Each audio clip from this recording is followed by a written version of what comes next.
Patriot Act and its expiration, which is a huge hurrah. The Patriot Act was signed after 9/11 and basically allowed the U.S. to engage in all sorts of wonderful things: spying without warrant, invading people's lives, checking out books, invading students, and of course, this and the torture program with the CIA was basically wrong. Now, I disagree that the people who attacked the United States of America in 9/11, September 11, 2001, do not deserve to punish. Yes, they do. And the Taliban government would harbor those terrorists. Yes, they need to punish. Terrorism, regardless who does it, needs to be prosecuted. And terrorism is unacceptable as a strategy. Because in today's day and world, there are peaceful measures of expressing your political, social, economic grievances. Terrorism should not be used as a method of coercion.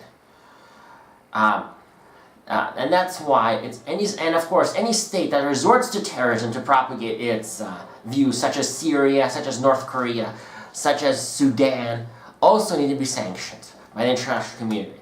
However, that doesn't mean that somehow engaging in spying on people's lives, using torture, using spying on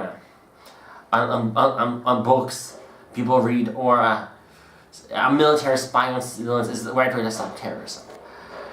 The best way to stop terrorism is to isolate what are the causes of these terrorist actions, what are their legitimate grievances, and providing them a forum to express those grievances.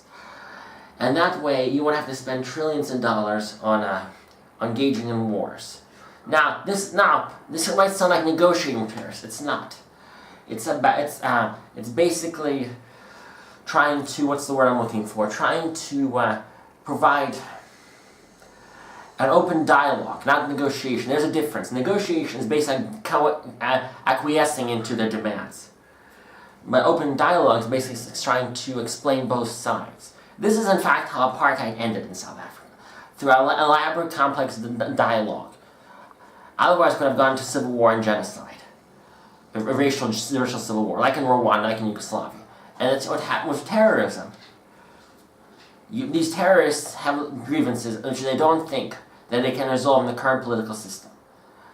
Therefore, we need to design a political system that is inclusive of all parties concerned on a local, regional, national, international level, and try to figure out what these grievances are. Again, another example would be Northern Ireland. Terrorism was used as a tactic there too, between the Irish Republican Army and the Royal Ulster Constabulary, as they tried to fight themselves against whether Northern Ireland should join the Republic of Ireland or remain part of the United Kingdom.